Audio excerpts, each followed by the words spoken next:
Today I have Doug Polk with Cross Country Mortgage here to tell us about reverse mortgages and how they can be helpful in covering home care and health care expenses. Thank you for joining us, Doug.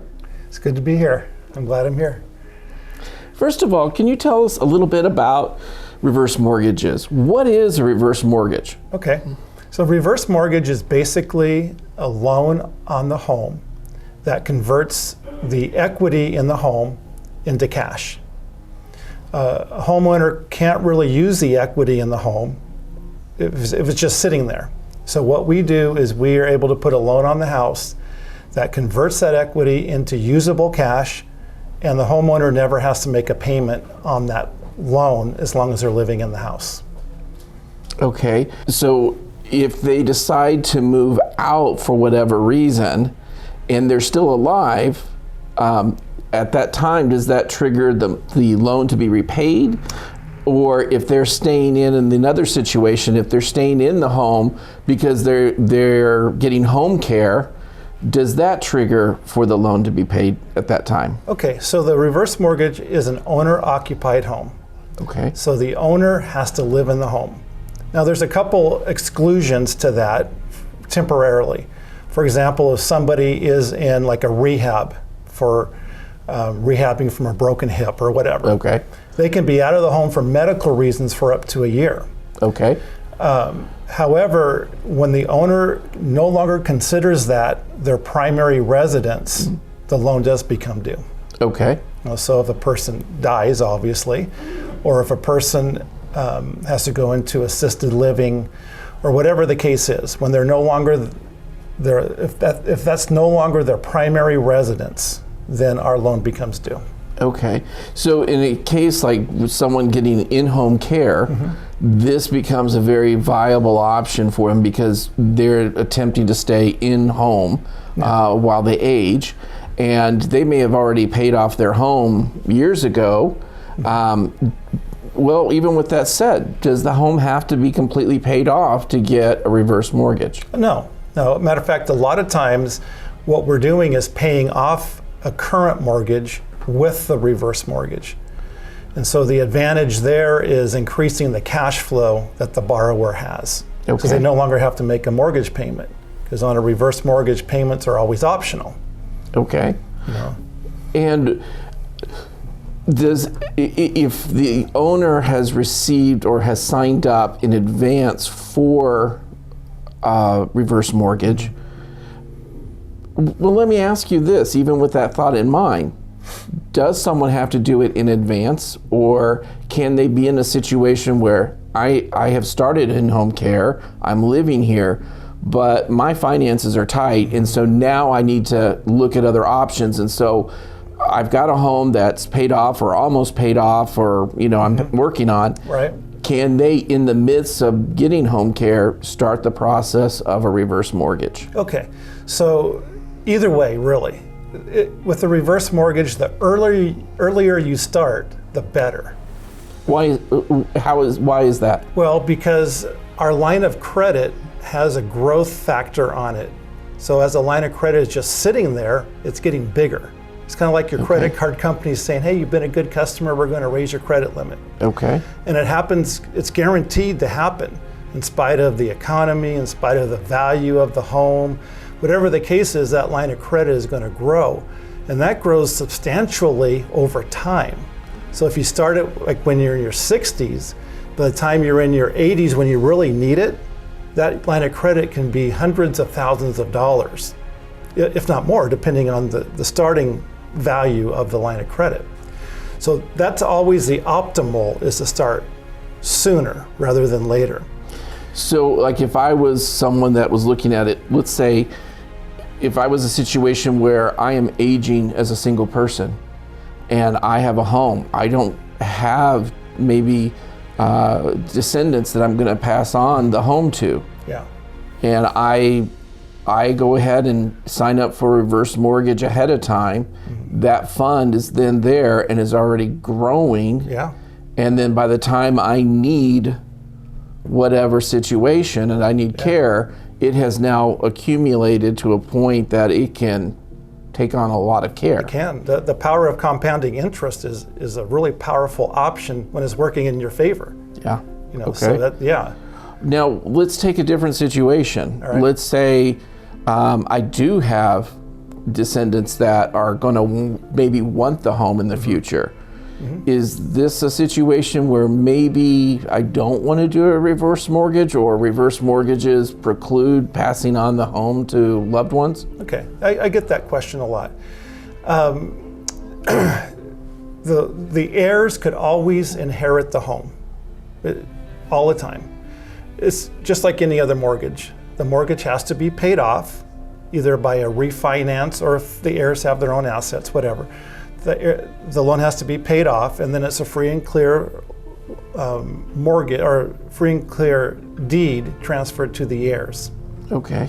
Now, most of the time, and I've actually been a little surprised on this, most of the time the heirs don't really care that much about that. They just want mom or dad to take care of themselves. Every now and then we run into somebody who's really adamant about it, but most of the time, not so much. And on the other side of that, if you factor in appreciation of the home, most of the time in a normal economy, I mean there are exceptions, but in a normal economy, the heirs would have about as much equity in 10 or 15 or even 20 years. Thered be as much equity because of the appreciation of the home than there is now.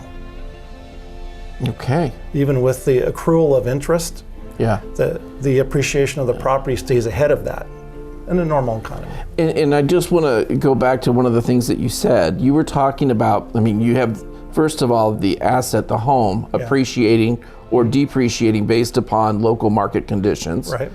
But then you said that line of credit, if you were already pre-approved, you have the home that's going either up or down. So here in Tucson, in the last couple of years, we've seen home prices skyrocketing.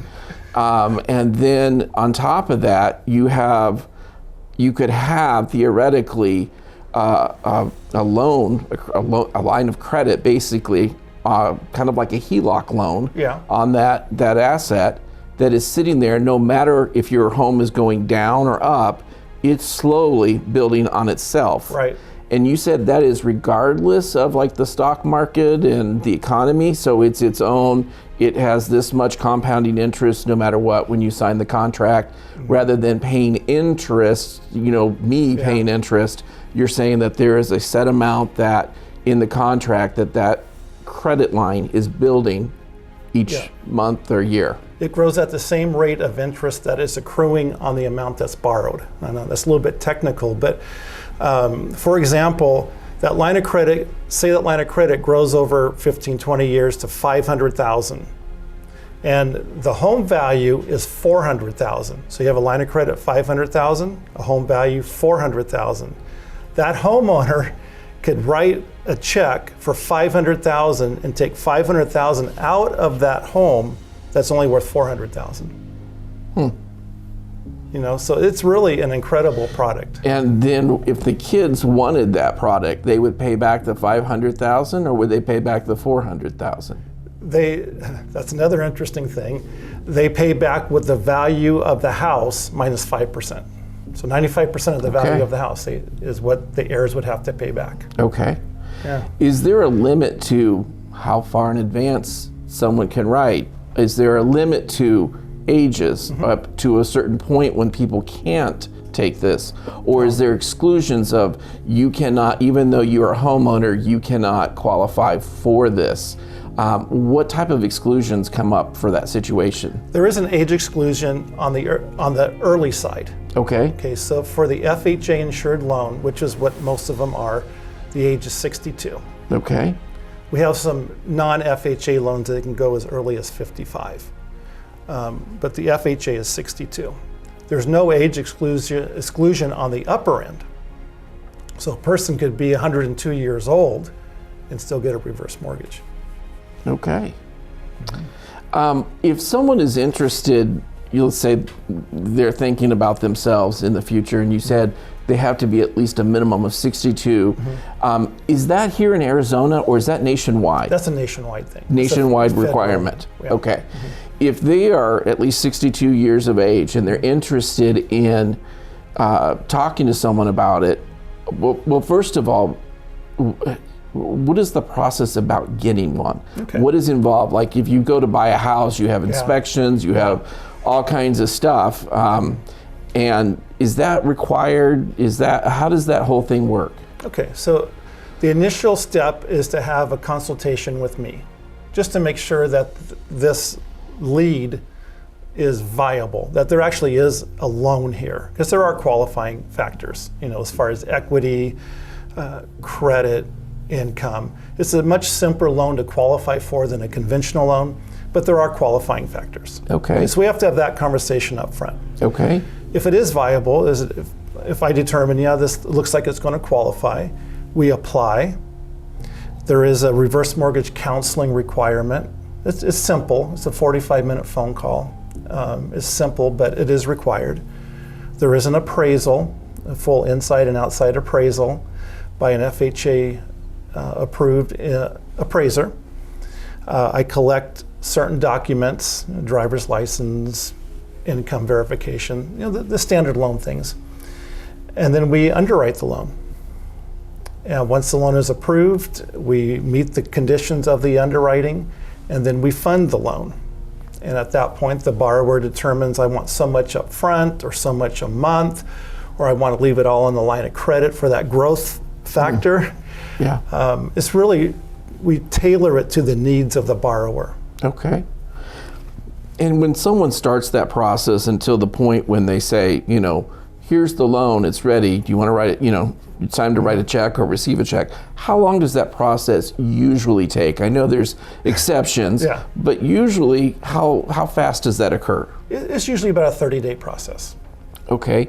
And are there parts of, like here in Arizona, are there parts of Arizona that are excluded, or are parts of the United States excluded, or basically everywhere in the United States where you have a home, can you qualify, or can a place get a reverse mortgage? Most every place can. Okay. There are certain property types, such as like manufactured homes, that the borrower doesn't own the land. Okay. Or if it's on an Indian reservation, certain condos are excluded.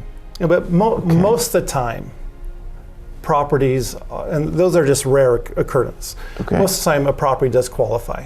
Okay. So, can I ask if you had a manufactured home, because here in Arizona we have quite a few, and they, some of the communities, they actually own land with it. Right.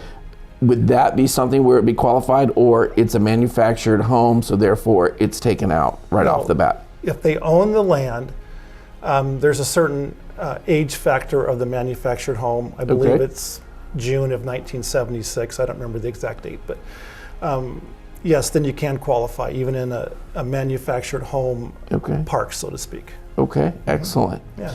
Now, we've all heard different stories or myths or nightmares that have circulated about reverse mortgages.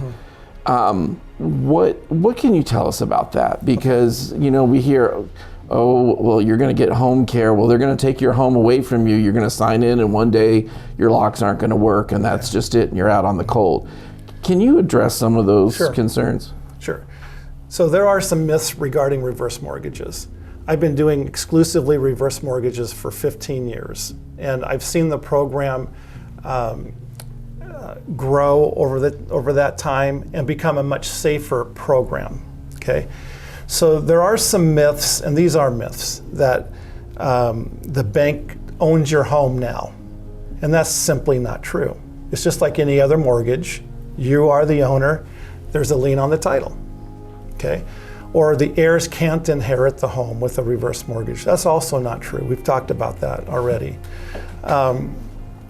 The myths of it's an unsafe loan. FHA has made the loan much safer over time.